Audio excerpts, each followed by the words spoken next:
tu dis je suis pas pratiquante. Toi, tu te bases sur les 5 piliers, n'est-ce pas, qu'on t'a appris, c'est-à-dire la prière, la prière mécanique, la zakat, le hajj, le ramadan. Ça, ce sont des isti'anat, ce sont pas des ibadat, ce sont pas des actes de pratique. Allah il dit wa iyyaka na'budu wa iyyaka nasta'in. La ibada, les actes d'adoration n'ont rien à voir avec les demandes d'aide. Isti'ana veut dire des demandes d'aide. La ibadat, Allah il dit dans sourate Al-An'am, قل تعالوا أتلوا ما حرم ربكم عليكم. Venez, je vous dis ce que Dieu vous a rendu haram. C'est les 10 commandements de Moussa qui sont cités dans sourate Al-An'am, le verset 151 à 153. Parmi les 10 commandements, il y en a 8. Je répète, il y en a 8 qui consistent à avoir le bon comportement vis-à-vis des gens. Et c'est pour ça que Allah, juste en dessous, il dit quoi? Juste après les 10 commandements, il dit wa hada siratal mustaqim. Voici mon droit chemin. Fattabi'uhu. Suivez-le. Et Allah, dans un autre verset, il dit quoi? Il dit wa na'buduni hada siratal mustaqim. Et s'ils veulent m'adorer, voici mon droit chemin. Donc ces actes d'adoration se font via son droit chemin. Son droit chemin, c'est les 10 commandements de Moussa. Ils sont universels. C'est, par exemple, pour te les citer, comme ça tu vas voir c'est quoi les actes d'adoration, c'est ne pas associer Dieu, ne pas s'approcher des turpitudes ouvertes et fermées, être bienfaisant envers ses parents, ne pas tuer une âme injustement, une âme, c'est-à-dire même un animal, avoir la bonne mesure dans toute chose, c'est-à-dire quand t'as un business, ne pas tricher, ne pas mentir, ne pas tricher sur la pesée, ne pas tricher sur la publicité, ne pas, par exemple, comme les hamburgers que tu vois qui sont magnifiques dans la publicité et en vrai ils ressemblent à rien, ne pas voler le bien, ne pas manger le bien de l'orphelin, avoir la bonne parole même envers un proche parent, c'est-à dire ne pas faire de faux témoignages, ne pas exagérer, ne pas mentir, et c'est-à-dire quand tu jures ou quand tu fais un engagement, tu te dois de le tenir. C'est ça ces actes d'adoration. Allah appelle ça c'est ibadat. C'est pour ça que dans sourate Al-Fatiha, Allah a distingué, il a dit wa iyyaka na'budu wa iyyaka nasta'in. À toi nous adorons et à toi nous faisons les demandes d'aide. La prière mécanique, ce que la personne là t'a dit, celui qui se prétend être raqi, c'est une isti'ana, une demande d'aide. Allah a clairement dit dans le Coran, ya ayyuhalladhina amanu ista'inu bis-sabr was-salah inna Allaha ma'as sabirin. Oh les gens qui ont cru, faites la demande d'aide, isti'ana, la demande d'aide avec la patience et la prière. Dieu est avec les patients. La prière mécanique est une demande d'aide, ce n'est pas un acte d'adoration. Allah dit également dans le Coran, c'est moi le Dieu unique, adore-moi et fais la prière pour te rappeler de moi. Donc la prière n'est pas un acte d'adoration, c'est une isti'ana. C'est pour ça que Allah dit waqim as-salat taraf an-nahar wa zulaf min al-layl innal hasanata yudhhabna as-sayyi'at. Prie le matin et le soir, le but de la prière. Donc ça c'est la prière mécanique. C'est pour ça qu'il dit waqim as-salat. C'est la prière mécanique. Son but c'est de remplacer tes péchés en bonne action. Tes péchés personnels, pas le mal que tu fais vis-à-vis des gens. Je t'invite à voir ma vidéo de l'épisode 10 auquel j'explique c'est quoi les 3 différents types de prières en islam. Il y a 3 définitions du mot prière. Il y a la prière mécanique, donc c'est celle que tu connais, c'est les 5 prières que tu fais par jour. Fajr, Dhuhr, Asr, Maghrib, Isha. Il y a la prière qui veut dire bénédiction, salutation, quand Dieu et ses anges prient sur le prophète sallallahu alayhi wa sallam, quand nous on prie sur le prophète sallallahu alayhi wa sallam. Et il y a la prière la plus importante, la seule dont Dieu menace les gens de châtiment s'ils la font pas, c'est la prière dans le sens le lien, avoir le lien avec Dieu, qui vient du mot as-sila. As-sila qui veut dire le lien, c'est-à-dire ne pas couper ton lien entre toi et Dieu. Et j'ai tout détaillé dans ma vidéo, tout comme dans ce livre-là, prier par amour ou par peur. Maintenant, une fois qu'on a dit ça, est-ce que la prière mécanique, est-ce qu'elle va t'empêcher la sorcellerie? Non. La preuve, la plupart des gens qui sont ensorcelés prient. D'accord? Tout comme tu as beaucoup de gens qui ne prient pas, des athées, qui ne sont pas ensorcelés. Est-ce qu'elle peut t'aider? Oui, elle peut t'aider, mais c'est pas une condition sine qua non. La condition sine qua non pour guérir de la sorcellerie, c'est avoir le lien avec Dieu. La prière dans le sens le lien, pas uniquement les gestes mécaniques. Et donc, ce qui guérit de la sorcellerie, le prophète sallallahu alayhi wa sallam l'a dit, c'est la ruqya. La ruqya, donc, c'est les paroles du Coran, réciter les paroles du Coran. Donc, est-ce que la prière mécanique peut t'aider à guérir? Oui, elle peut, mais il faut qu'il y ait le lien avec. Il faut qu'il y ait le lien. Et donc, il faut faire la ruqya. Et c'est pour ça que le prophète sallallahu alayhi wa sallam nous a enseigné les ma'awadat. Les ma'awadat qui sont sourate al-Fatiha, al-Ikhlas, al-Nas, al-Falaq, ayat al-Kursi. Quand tu es ensorcelé, tu récites ces sourates-là avant de dormir et au réveil. Comme ça, Allah t'envoie un ange qui te protège du réveil au sommeil. Tout ça, c'est précisé dans le hadith authentique, dans Sahih Muslim et Sahih Bukhari. Il te protège contre toutes les maladies de l'ordre de l'invisible. Ça va empêcher tout renouvellement de sorcellerie. Donc, tant que tu récites les ma'awadat, tant que tu as le lien avec Dieu, parce que là, des gens, ils demandent c'est quoi le lien. Le lien, comme Allah l'a dit dans le Coran, fadakkir bismi rabbihi fasalla. Il s'est rappelé du nom de son Seigneur, il n'a pas dit wasalla, il a dit fasalla. Alors, c'est une prière. Ça veut dire rien que le fait de dire alhamdulillah avec sincérité, c'est une prière. Le fait de penser à Dieu, de faire du dhikr, le fait de s'empêcher de faire des mauvaises actions car tu crains Dieu, c'est une prière et c'est la prière, c'est la seule dont Dieu menace les gens de châtiment dans le Coran. Pour ceux qui ne la font pas, allez voir ma vidéo ou bien dans mon livre Prier par amour ou par peur, donc ma vidéo d'épisode 10. J'ai cité plus de 30 arguments qui prouvent qu'il y a 3 différents types de prières en islam et que la seule dont Dieu menace les gens de châtiment dans le Coran, c'est ceux qui ont coupé le lien avec Dieu. Pourquoi je te dis ça? Parce que Allah lui-même dans le Coran, il dit Inna as-salata tanhi 'anil fahsha wal munkar. La prière, là il parle de la prière mécanique, donc les 5 prières que tu fais par jour. Elles permettent de te préserver du vice et de la fornication. Maintenant, j'ai une question à te poser. Est-ce que tous les gens qui font la prière mécanique ne font pas de vice ou ne forniquent pas? Bien sûr que non. T'en as plein qui font la prière tous les jours, même aux horaires, et pourtant ils forniquent et ils font du vice. Ils mentent, ils volent. Sinon, tous les pays musulmans, il n'y aurait pas eu de vol, il n'y aurait pas eu d'arnaque. Alors que la plupart des gens des pays musulmans font la prière mécanique. Pourquoi? Car la prière mécanique est une demande d'aide. Sans le lien, elle a pas de valeur.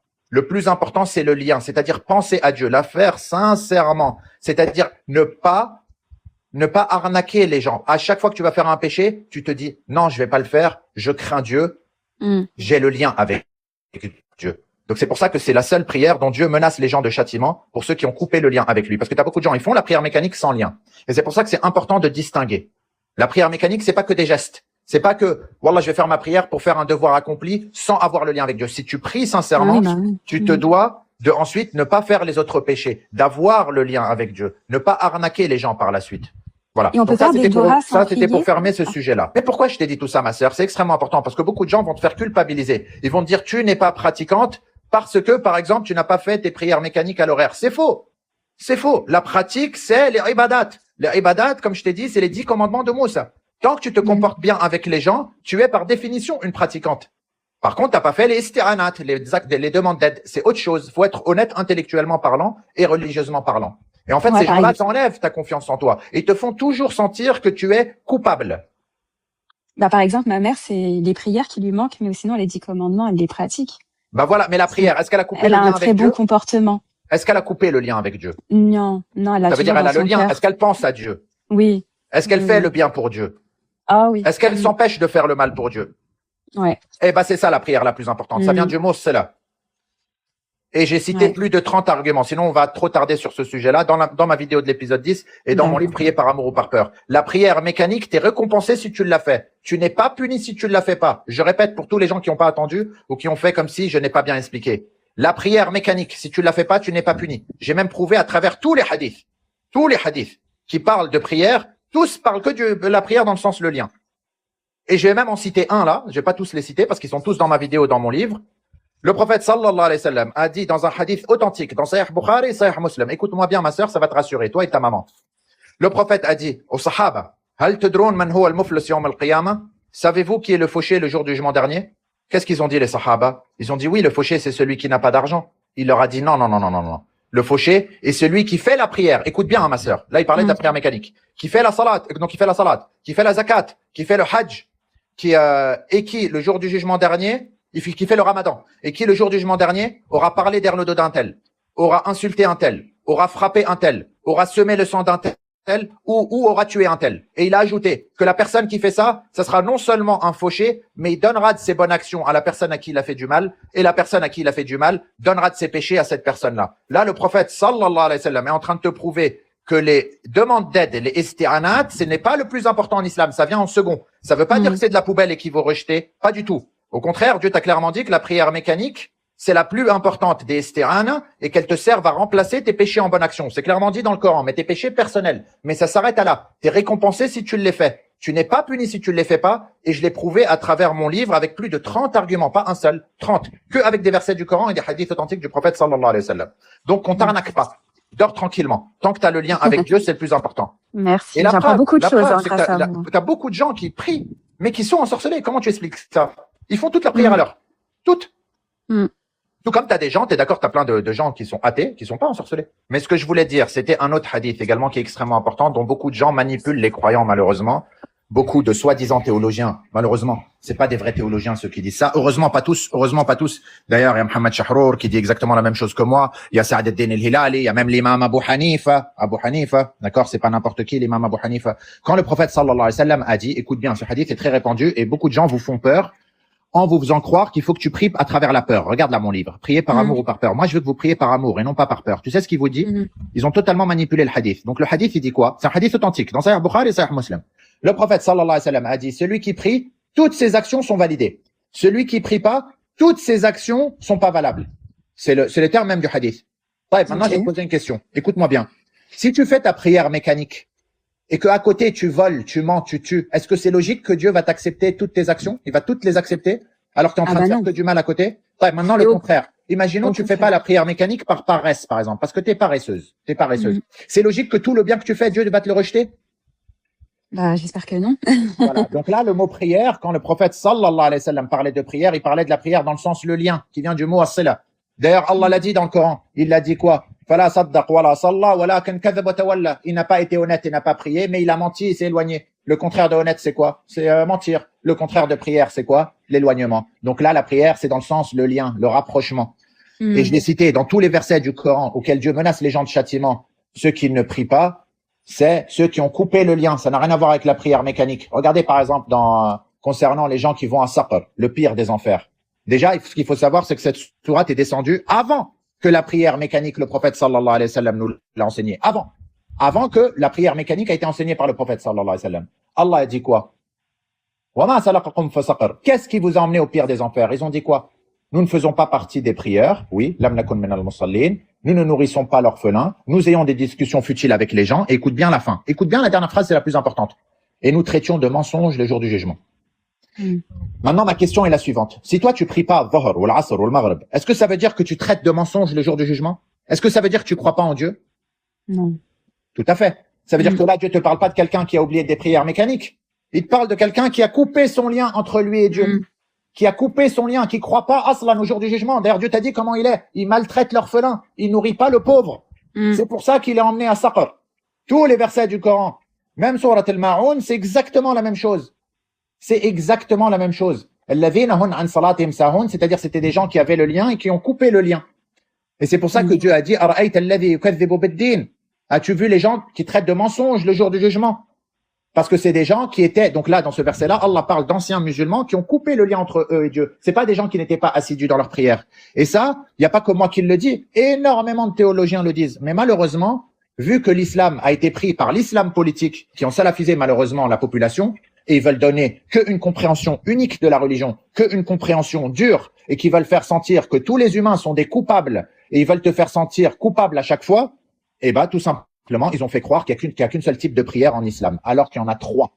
Il y en a trois. Il y a la prière dans le sens lien, c'est la seule dont Dieu menace les gens de châtiment s'ils la font pas. La prière mécanique est une farida, oui, c'est une obligation, mais t'es pas punissable si tu ne la fais pas. La preuve, le prophète sallallahu alayhi wa sallam a dit dans un hadith authentique, il a dit ça. Celui qui fait ces 5 prières, le paradis lui est garanti. Attention, quand il a dit le paradis lui est garanti, c'est à la fin. Ça veut dire il est possible qu'il fasse un tour en enfer. D'accord? Et ceux qui ne la font pas, écoutez bien, soit Dieu le pardonne, soit Dieu le châtie. Donc, est-ce qu'il y a une possibilité de pardon? Oui. Pourquoi vous cachez ce hadith? D'ailleurs, même Allah le dit dans le Coran, que Dieu pardonne tous les péchés, à l'exception du shirk. Ça, c'est celui qui meurt, mushrik. Donc, celui qui fait pas des prières mécaniques, est-ce que Dieu peut le pardonner? Oui, le hadith le dit et Allah le dit. Donc, par contre, pourquoi la prière mécanique est importante? Parce qu'il faut dire les choses. Elle est importante. C'est pas du tout de la poubelle parce qu'elle te sert de remplacer tes péchés en bonne action. Donc, si tu as fait plus de péchés personnels que de bonnes actions, la prière mécanique va te permettre de remplacer ces péchés en bonne action. Donc, c'est pour ça que tu accéderas au paradis. Elle va t'aider. C'est pour ça qu'on appelle ça une demande d'aide, une isti'ana. C'est pour ça que Allah l'a appelé comme ça. Ya ayyuhalladhina amanu ista'inu bis-sabr was-salah. Oh, les gens qui avaient cru, faites la demande d'aide avec la patience et la prière. Par contre, si à contrario, tu as fait plus de mal que de bien, eh ben oui, là, tu peux te faire châtier. Pourquoi? Parce que tu n'as pas fait les prières mécaniques. Et les prières mécaniques te permettent de remplacer tes péchés personnels, hein, pas le mal que tu fais vis-à-vis des gens. Tu sais que le mal vis-à-vis des gens, t'as beau prier comme tu veux, si tu t'excuses pas à la hauteur du mal que tu as commis face à ces gens-là, tu sentiras jamais l'odeur du paradis. Tant qu'ils n'auront pas pris de tes bonnes actions et tu n'auras pas pris de les leurs. Et tout est logique et tout est cohérent quand on comprend ça. Parce que dans le fond, est-ce que Allah a besoin de nos prières? Allah lui-même a dit dans le Coran, si tous les humains et les djinns se réunissent pour le faire le moindre bien, on peut pas l'atteindre. Si on se réunit nous tous pour lui faire le moindre mal, on peut pas l'atteindre. Alors pourquoi Allah nous demande tout ça? Allah, s'il nous a créés, c'est pour voir comment on va se comporter entre nous. C'est pour ça que islam, ça veut dire quoi? Ça veut dire la paix. Une des définitions, ça veut dire soumission à Dieu et ça veut dire la paix. La paix avec qui? Avec Dieu? Non, tu peux pas faire la guerre avec Dieu. C'est entre nous, les gens. C'est pour ça que Allah a dit que je vous ai créé tribu population pour que vous entreconnaissiez. Pourquoi Dieu nous a créés tous différents, tous dans la même terre, le grand, le petit, le chinois, le noir, l'arabe, le bronzé, l'handicapé? C'est pour voir comment on va se comporter entre nous. Sinon, s'il aurait voulu juger uniquement notre relation entre lui et Dieu, ils nous auraient soit tous créés semblables, soit ils nous auraient créés chacun sur une terre. Or, ce n'est pas le cas. Dieu n'a pas besoin de nous, c'est nous qui avons besoin de lui. Donc, quand Allah te dit que ces ibadat, c'est-à-dire ces actes d'adoration, sont les 10 commandements de Moussa, qui sont cités dans Surat Al-An'am, dont la plupart entre eux consistent à avoir le bon comportement, c'est parce que c'est ça le plus important, c'est le bon comportement. Et ça rejoint parfaitement tous les hadiths authentiques, ainsi que les versets du Coran. Et j'ai tout prouvé dans mes vidéos et dans mon livre, Prier par amour ou par peur, donc dans la vidéo de l'épisode 10. Voilà, ma sœur, j'espère que tu as compris, que ça t'a rassuré un peu. Oui, merci. Parce que c'est vrai qu'il y a ce côté culpabilisant où, ça peut mettre une pression en me disant, si je suis pas tant que je serai pas assidu dans mes prières, je serai jamais guéri. Et c'est faux. Même si en priant, je sens des fois que je me sens mieux, Bien sûr, comme un petit allègement. Mais c'est vrai que entre ça, puis il y a aussi le riba. Pareil, il y a un Raki qui m'a dit acheter avec riba. Ma sœur, va voir ma vidéo sur le riba. Le riba, j'irai voir. Parce que ça aussi, je ne savais pas. T'as vu ma vidéo sur le riba? Non, je vais tout regarder après. Va la voir. Je te découvre. Le riba, c'est simple. Le riba, il y a eu une énorme manipulation sur le mot riba. C'est pas moi qui le dis, c'est 8 sahabis. 8 sahabis. Il y a 8 compagnons du prophète, dont certains entre eux, sallallahu alayhi wa sallam. Dont certains entre eux, le paradis leur est garanti. Il y en a 4 qui s'appellent Abdallah. 4. Abdallah ibn Abbas, Abdallah ibn Sufyan, Abdallah ibn Mas'ud. Allez les voir, ils sont tous cités soit dans ma vidéo, soit dans mon livre, les hadiths entre lumière et obscurantisme. Ma vidéo, je pense que c'est celle de l'épisode, allez voir, c'est vers l'épisode 20. Je pense que c'est l'épisode 24 ou 23, c'est sur le riba. Okay. Ils ont clairement dit, écoute bien, on sait que le riba c'est haram. Personne n'a dit que le riba c'est halal. Il fait partie des 15 muharramat. Là où il y a divergence, là où il y a eu le mensonge, c'est sur la définition même du riba. En fait, la quasi-totalité des théologiens anciens, en tout cas, hormis ces 8 sahabis, ont dit que le riba, c'est tout type de crédit, tout type d'intérêt. C'est l'usure. C'est ce que tu as entendu, n'est-ce pas? Oui. Sauf que, en toute honnêteté théologique, quand on veut être honnête islamiquement parlant, on se doit d'exposer les différents avis juridiques et les différentes interprétations. Est-ce que Allah, dans le Coran, a ne serait-ce qu'une seule fois dit que le riba, dans le Coran en arabe, attention, est-ce qu'il a dit que c'était el-fawa'id, c'est-à-dire les intérêts, ou bien le qurud, c'est-à-dire les prêts? À aucun moment. Dieu, qu'est-ce qu'il a dit? Écoutez bien, c'est la parole des 8 sahabis, c'est pas le mien. Dieu, ce qu'il a rendu haram dans le Coran, c'est 3 différentes situations de riba. Le riba a 3 significations. Il y a 3 différents types de riba. Écoute-les. Le premier, c'est prendre plus du double de la somme empruntée. Allah te l'a détaillé, il l'a dit clairement dans le Coran. Plus du double. Donc à partir du moment où tu fais un crédit et que la banque te dit tu me dois plus du double, c'est du riba. Pourquoi? Parce que ça peut que t'appauvrir. C'est de l'arnaque. Deuxièmement, la deuxième situation de riba qui est décrite dans le Coran, Dieu l'a dit, il a même opposé à la zakat. J'ai même cité tous les versets, allez les voir. C'est quand tu continues de prendre des intérêts à un pauvre en difficulté. Donc, c'est prendre des intérêts à un pauvre qui n'arrive pas à rembourser. Ça, c'est du riba. Et la troisième type de riba, c'est ce que le prophète sallallahu alayhi wa sallam nous a expliqué dans le hadith authentique dans Sahih Bukhari. Le prophète a clairement dit, la riba nasi'a. Pas de riba à part la riba de l'oubli. Et c'est là où les 8 sahabis t'ont expliqué c'était quoi la riba de l'oubli. La riba de l'oubli, c'est de te faire oublier qu'il va y avoir des intérêts. Comme à l'époque du prophète sallallahu alayhi wa sallam. À l'époque du prophète sallallahu alayhi wa sallam, il y avait certains juifs qui étaient riches. Les musulmans allaient les voir en leur disant, est-ce que tu peux me prêter de l'argent? Le juif lui disait, ok. Par exemple, imaginons, moi je suis un juif et toi tu es une musulmane. Tu viens me voir, tu me dis, Mohamed, prête-moi 100 euros. Je te dis, ok, je te dis pas qu'il va y avoir des intérêts. Je te dis rien. Je te dis rien du tout. Je te dis ni le taux, ni quoi que ce soit. Oui. Et donc toi, quand tu viens pour me rembourser, je te dis non, tu me dois. Donc toi, tu viens, tu veux me rembourser les 100 euros, n'est-ce pas? Ouais. Moi, je te dis non, tu me dois 105, tu me dois 110, tu me dois 115. En gros, je t'ai arnaqué. Je t'ai caché qu'il allait avoir des intérêts. Et c'est ça ce que les 8 sahabis ont dit que c'était le riba. Le riba, donc, c'est le fait de te prendre des intérêts sans te prévenir au préalable. D'ailleurs, les 8 sahabis ont clairement dit, et c'est présent dans toutes les écoles de fiqh, dans tous les livres de fiqh. D'ailleurs, aujourd'hui, tous les pays musulmans appliquent la parole de ces 8 sahabis. L'Arabie Saoudite, l'Égypte, le Qatar, les Émirats, même tous les pays du Maghreb, tous, ils ont des banques non islamiques aujourd'hui et qu'ils accordent des crédits non islamiques. Parce que ce qu'il faut savoir, c'est que les banques islamiques, c'est les pires charlatans. Eux, ils te prennent plus du double de la somme empruntée et ils te déguisent ça en te disant c'est de l'achat et de la revente, mais au final, ils font pire. C'est de l'arnaque. Ils mentent au nom de la religion. Donc, les 8 sahabis t'ont clairement dit que tant qu'il y a un accord tacite entre les deux parties, quand bien même il y a des intérêts, c'est du commerce, c'est pas du riba. Je répète. Tant qu'il y a un accord tacite entre les deux parties, c'est tant qu'il y a un accord tacite, quand bien même il y a des intérêts, c'est du commerce, c'est pas du riba. Le riba, c'est soit te prendre des intérêts sans te prévenir, car c'est de l'arnaque, ça peut que t'appauvrir, soit te prendre plus du double de la somme empruntée, soit prendre des crédits, prendre de l'intérêt à un pauvre qui n'arrive pas à rembourser. Et c'est logique. En quoi c'est logique? que si tu achètes un appartement pour toi-même en faisant un crédit, c'est haram. En quoi t'as fait du mal? T'as fait du mal à personne. En sachant que tous les gens qui osent dire que ça c'est haram, sachez que vous-même, en étant locataire, vous êtes en train de payer le crédit du propriétaire. Car 99,9% des gens achètent à crédit. Et en étant locataire, tu es tout simplement en train de payer toi-même le crédit du locataire, sauf que la différence de celui qui a acheté, c'est que toi, t'es pas intelligent. Parce que celui qui a fait le crédit, lui, au moins, ça sera sa maison. Alors que toi, tu es tout simplement en train de jeter ton argent par la fenêtre. Donc, ce qui est haram, c'est le riba. Le riba, c'est l'arnaque, comme j'ai expliqué. Ce n'est en aucun cas le crédit. Et celui qui veut prouver que le riba, c'est le crédit, il a qu'à ramener un seul verset dans le Coran, et je le jure par Allah Tout-Puissant qu'il ne pourra pas. Et j'ai tout prouvé dans ma vidéo de l'épisode 24 ou 23, ou dans mon livre, les hadiths entre lumière et obscurantisme. Et il n'y a pas que moi qui l'a dit, il y a 8 sahabis. Donc ils viennent pas dire, moi j'ai rendu halal, parce que les gens aiment beaucoup mentir. Ils vont dire, moi j'ai rendu halal le riba. Non, le riba c'est haram. C'est la définition même du riba que toi tu n'as pas la même que la mienne. Le crédit est halal. Le crédit est en aucun cas haram. Aucun cas. Tant que on t'avertit du taux. Tant que tu es d'accord. C'est ce qu'on et tu veux savoir la preuve, c'est quoi ma sœur? Regarde. Quand une banque va te prêter 100 000 euros, est-ce que c'est logique que dans 20 ans, tu vas lui rendre 100 000 euros? Est-ce que les 100 000 euros dans 20 ans que tu lui auras rendu, est-ce que c'est logique? Est-ce que ça aura la même somme des 100 000 euros qu'elle t'a prêté tout de suite? Ça n'a absolument pas la même valeur, vu qu'il y a une inflation. Oui, bah oui, tout augmente. Les 100 000 euros dans 20 ans que tu vas lui rendre, c'est comme si c'était 20 000 euros d'aujourd'hui. Ça voudra rien. Et donc la banque, pourquoi elle te prend des intérêts? C'est pour se couvrir de l'inflation, tout simplement. Et les banques ne prêtent que à des gens qui sont solvables. Ça veut dire la personne qui n'a pas les moyens de rembourser, ils vont pas lui prêter. Donc c'est pas du riba. Le riba, c'est l'arnaque. Voilà, ma sœur. Donc, tu vois, tous ces gens-là, ils te font adorer Dieu par la peur et non pas par l'amour. Alors qu'en connaissant tout ça, tu vas adorer Dieu par amour. Or, Allah, dans le Coran, a cité le mot miséricorde et pardon 2 fois plus, exactement 2 fois plus, mot par mot. Va voir ma vidéo de l'épisode 65. J'en ai fait une vidéo. J'ai même écrit, on s'est trompé sur Allah dans le Coran.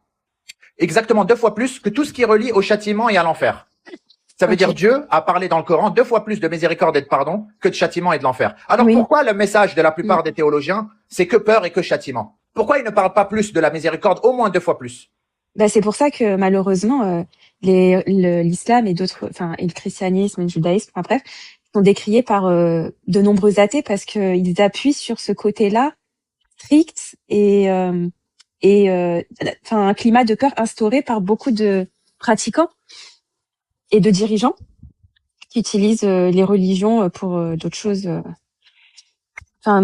manipuler les gens à travers ces climats de peur. C'est pour ça que, voilà ma sœur, ne te fais pas arnaquer. Tant que tu te comportes bien avec les gens, tant que tu as le lien avec Dieu, tu es une pratiquante par définition. Maintenant, est-ce qu'il faut prier la prière mécanique? Oui, fais-la, bien évidemment, c'est la plus importante des stérans. Elle te permet de remplacer tes péchés en bonne action. Mais au moins là, tu la feras par amour et non pas par crainte. Une fois que tu sais ça. Une fois que tu connais ta réelle place dans l'islam. Merci. Et pour répondre à une personne, Amélie Poulain, elle a dit, il n'y a pas de mal à avoir peur d'Allah, au contraire. Oui, mais il faut citer tout ce qui relève du châtiment 2 fois moins que le mot miséricorde. Allah, quand il parle de châtiment, c'est pour les gens qui font du mal et qui s'en repentent pas. Donc, est-ce qu'il faut également parler de châtiment? Oui, mais 2 fois moins. Exactement comme Dieu le fait dans le Coran. Sinon, ça veut dire qu'on ne respecte pas les propres paroles de Dieu dans le Coran. C'est exactement ce que j'essaye de faire. Je parle de châtiment, mais moins que tout ce qui relève de la miséricorde. C'est pour ça qu'on parle de sorciers. C'est pour ça qu'on parle de mise en garde, de ce que font les charlatans, de ce que font les manipulateurs. Mais comme vous le voyez dans mon discours, je cherche plus à vous rassurer, de vous faire aimer Dieu à travers l'amour, plutôt que de l'aimer uniquement par la crainte. Est-ce que c'est bien également de l'aimer par la crainte? Oui, mais ça doit être 2 fois moins que de l'aimer par le pur amour. C'est ça ce que je veux dire. C'est une religion d'amour. Exactement. Islam, ça veut dire salam, la paix. Et de paix. Et ne te fais pas démoraliser par les gens qui veulent te pointer du doigt. D'accord. Allah lui-même a dit, wattaqullah, craignez Dieu comme vous le pouvez. Chacun a sa capacité. Tu fais du mieux que tu peux. Chacun fait du mieux qu'il peut. Personne n'a à juger l'autre. Chacun doit balayer devant sa porte avant de balayer devant chez autrui. Nous avons tous suffisamment de poubelles, Allah ikram, comme chez nous, pour aller vérifier la poubelle du voisin. C'est vrai clair. ou faux, ma sœur? C'est totalement vrai. J'ai renversé un chat sans faire exprès. C'est pas grave. T'as tué un chat sans faire exprès, c'est pas grave. Et il s'est jeté sous ma roue, en fait. Il s'est jeté sous ma roue. C'est pas grave. T'as pas fait exprès. Inna al-a'malu binniyat. Les actions valent que par leur intention. T'as pas fait exprès, c'est pas grave. Tu seras jamais puni pour quelque chose que tu as fait sans faire exprès. D'accord, ok. Parce que je m'en suis voulu. C'est pour ça que Dieu dans le Coran parle des mécréants et non pas des athées. Pourquoi Dieu n'a pas parlé du mulhid? Pourquoi Dieu a parlé du mécréant? Tiens, réponds-moi. Ou bien vous tous répondez-moi, tous ceux qui sont dans le live. Pourquoi Allah a parlé du mécréant et non pas de l'athée? Parce que mécréant a cru, croit en Dieu. Déjà, l'athée croit pas. Tu as une part de raison, mais je veux voir si les gens ont suivi un peu ce que j'ai dit. Pourquoi Allah, dans le Coran, menace le mécréant et ne menace pas le mulhid? Alors, je vais vous expliquer. J'ai tout expliqué dans ma vidéo de l'épisode 8. Quelle est la différence entre un athée et un mécréant, et dans mon livre, les hadiths entre lumière et obscurantisme. D'accord? Ça, c'est pour les gens qui veulent aller voir. Le mécréant. Il y a plusieurs types de mécréants dans le Coran. Tu m'écoutes, ma sœur? Oui. Le premier type de mécréant, Allah, il l'a dit, il l'a défini dans le Coran. Il l'a dit, Kamathalu ghayth a'jaba al-kuffar nabata. C'est-à-dire, c'est l'exemple d'un agriculteur qui cache sa graine sous terre. Allah a employé le mot kafir pour dire quelqu'un qui cache sa graine sous terre. C'est-à-dire quelqu'un qui sait et qui cache. Donc c'est l'exemple d'un agriculteur qui cache sa graine sous terre. Par la suite, la pluie est apparue et la végétation lui a plu. Donc le mot kafir ici renvoie à la personne qui sait que Dieu existe et qui cache par orgueil. Comme qui? Comme Iblis. Iblis, il a vu Allah, il l'a défié. Comme Pharaon. Pharaon savait que Dieu existait à travers les multitudes de preuves que Moussa lui a ramenées, mais malgré tout, il se proclamait, lui, le Dieu des dieux. Il se proclamait ça, Pharaon. D'ailleurs, il disait, je peux retirer l'âme à qui je veux, et je peux, comme quoi il peut tuer qui il veut, quand il veut. Et il savait que c'était faux. Il savait que Dieu existait. Il le rejetait par orgueil, comme Abu Lahab. Abu Lahab savait que Dieu existait. D'ailleurs, Dieu a fait descendre une sourate pendant qu'il était vivant, et malgré tout, il le rejetait par orgueil. Donc ça, c'est le premier type de mécréant. Donc c'est quelqu'un qui sait et qui rejette par orgueil, par ego. Le deuxième type de kafir, c'est celui, regardez bien, tous les versets du Coran, je précise bien, tous les versets. Et je mets au défi qui que ce soit sur cette terre entière de me prouver que Allah a parlé d'un mécréant en dehors de ces contextes-là que je vais vous citer. Le mécréant est un athée également, mais un athée qui prend position contre les musulmans injustement. Soit une position militaire, soit politique, soit économique, soit médiatique. Allah n'a jamais parlé de l'athée sincère et douteux qui ne prend pas de position. Par exemple, imaginons Jean-Jacques qui est dans la rue. Il t'a pas fait de mal, il prend pas de position contre les musulmans. C'est pas un mécréant, malgré qu'il est athée. Le mécréant, par exemple, c'est BFM, qui mentent, qui prennent des positions injustement. Le mécréant également est celui qui attaque les musulmans. Donc c'est un athée, donc quelqu'un qui croit pas en Dieu également, mais qui prend position injustement contre les musulmans. Ça, c'est un mécréant. Et leur jugement est totalement différent.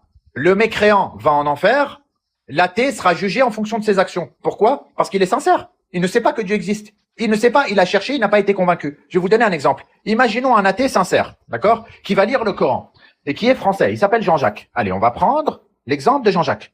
Jean-Jacques a lu le Coran en français, il a vu qu'il est blindé d'erreurs de traduction parce que c'est une réalité. Certains mots sont traduits même au sens contraire. Mais lui, il est bien intentionné, Jean-Jacques. Et quand il va lire le Coran, il va voir que un poisson avala Sayyidna Yunus, alayhi salam, parce qu'ils ont traduit ça par un poisson et non pas par une baleine. Il va dire c'est une mythologie. Quand il va voir dans le Coran en français que Dieu a dit que nous avons donné peu de renseignements par rapport à l'âme, il va dire non, c'est faux. Parce que le Coran, il a dit en arabe qu'il donnait peu de renseignements par rapport à l'esprit, non pas par rapport à l'âme. Il va dire c'est faux. L'âme, on peut l'étudier. C'est la psychologie. C'est comment l'être humain évolue. Quand il va voir, par exemple, que dans le Coran français, on te dit que la femme, on peut la frapper si on craint la désobéissance, il va dire c'est quoi cette religion sexiste? Quand il va voir également que nous, les hommes, soi-disant, on aura 72 vierges et que vous aurez bredouille, alors dans le Coran en arabe, ça n'a rien à voir. Quand il va voir que nous, on peut être polygame à notre guise, comment c'est traduit dans le Coran français, alors qu'en arabe, ça n'a rien à voir, il va se dire, non, ça peut pas être un Dieu juste, ça. Je crois pas en ça. Et il est honnête. Et il a raison. Pourquoi tu veux que Dieu le punisse? Il a fait de son mieux. Donc, il sera jugé en fonction de ses actions. C'est pour ça qu'il faut jamais juger qui que ce soit. Donc, Allah ne va jamais punir quelqu'un qui a pensé faire le bien. C'est pour ça que le prophète sallallahu alayhi wa sallam, il a dit, Inna al-a'malu binniyat. Les actions valent par leur intention. Donc, le mécréant, c'est un athée qui prend position injustement contre les musulmans. Pas un athée douteux qui fait des recherches et qui n'a pas été convaincu. Parce que lui n'a pas été convaincu. Parce que comment tu veux qu'il soit convaincu? Il a lu le Coran en français. Et il est blindé d'erreurs de traduction. Et il est honnête, et il le dit, il n'est pas scientifique. Et il a raison. Il y a plein d'erreurs de traduction.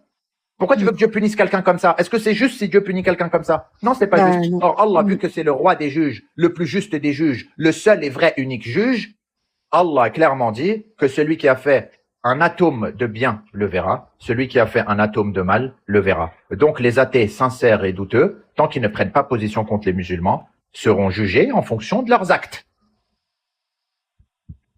Et j'ai tout prouvé à travers, encore une fois, plus de 15 versets du Coran, dans ma vidéo de l'épisode 8 et dans mon livre, les hadiths entre lumière et obscurantisme. Donc l'athée n'a rien à voir avec le mécréant. D'accord. Bah justement, j'ai une amie à ma mère qui est athée et elle a un comportement, machallah, mais elle est athée. Mais elle a lu tous les livres religieux, très, très curieuse, très cultivée. Mais elle a un comportement incroyable. Et justement, je me suis dit, parce que avant de savoir tout ça, je me suis dit, est-ce que je me suis demandé si le fait, justement, qu'elle n'était pas croyante, pouvait l'empêcher d'aller au paradis malgré son bon comportement. Non, c'est ce que je te dis. Alors qu'elle a un meilleur comportement que de nombreux musulmans. C'est pour ça que Allah a clairement dit dans le Coran, Ya ayyuhal ladhina amanu, nous les gens qui avons cru. Les ladhina amanu, c'est nous, ceux qui suivons le prophète sallallahu alayhi wa sallam. Allah nous appelle les mu'minin, les croyants. Nous, Allah nous appelle pas les musulmans, il nous appelle les croyants. Écoute bien. Inna ladhina amanu, les gens qui ont cru. Donc nous, ceux qui suivons Muhammad sallallahu alayhi wa sallam. Wal ladhina hadu, les juifs. Wal nasara, les chrétiens. Was sabi'in, les sabéens. C'est tous ceux qui croient en Dieu unique, mais sont dans une autre religion. Les hindous, etc. Tous les autres. Man amana billah, ceux qui croient en Dieu unique et au jour du jugement dernier, écoute bien, hein, et qui n'associent pas Dieu, n'auront nulle crainte et ne seront pas éprouvés le jour du jugement dernier. Ça veut dire, est-ce qu'un bon chrétien ou un bon juif, tant qu'il n'associe pas Dieu, écoute bien, tant qu'il n'associe pas Dieu, peuvent accéder au paradis? Oui, et je l'ai prouvé dans ma vidéo de l'épisode 7. Allah, qui sait les chrétiens que Dieu menace de châtiment? Allah l'a clairement dit. C'est ceux qui disent Inna Allahu thalithu thalatha. Ceux qui disent que Dieu est Trinité. Donc ceux qui disent que soit Jésus est Dieu, soit Jésus est le Fils engendré de Dieu, soit qui croient en la Trinité. Et c'est ce que Dieu blâme dans le Coran. Qui sont les Juifs qui vont en enfer? Allah l'a dit. C'est ceux qui disent que Uzair est le Fils de Dieu.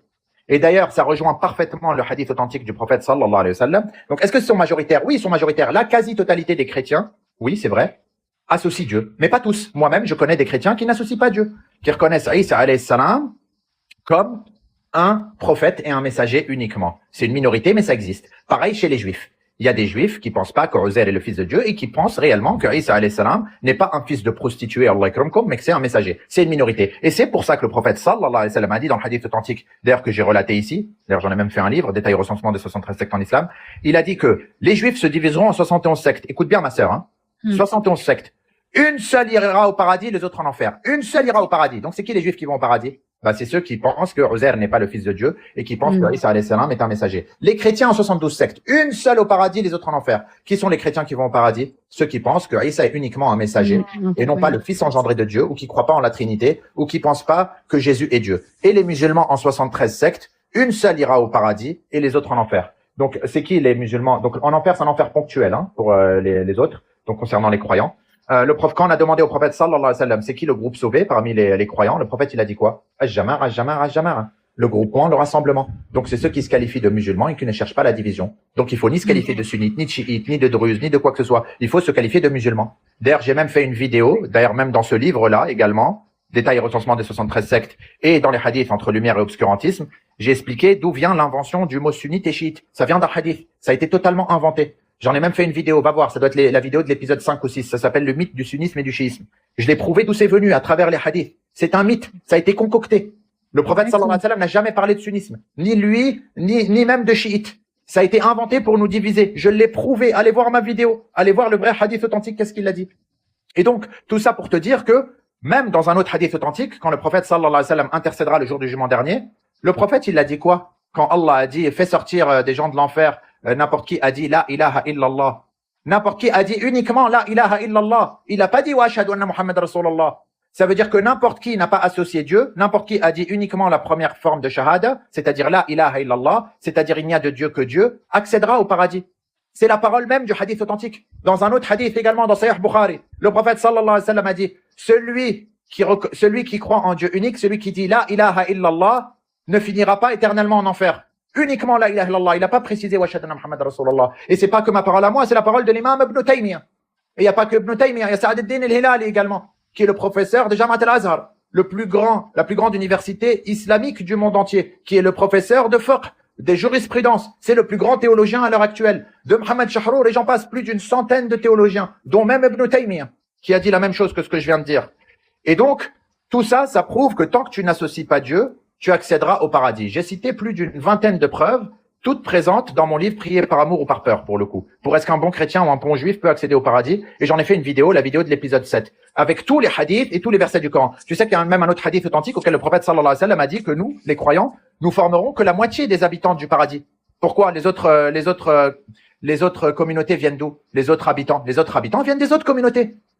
Des chrétiens qui n'associent pas Dieu et des juifs qui n'associent pas Dieu. En fait, le mot musulman est un terme beaucoup plus vaste que croyant. Le musulman est toute personne qui n'associe pas Dieu. C'est pour ça que Pharaon, juste avant de mourir, Allah il a dit, et quand Pharaon a coulé, il a dit, je crois désormais au Dieu des enfants d'Israël, wa ana minal muslimin, et je fais partie des musulmans. Donc Pharaon lui-même a dit qu'il était musulman. Pharaon, est-ce qu'il a existé avant le prophète Muhammad sallallahu alayhi wa sallam ou pas?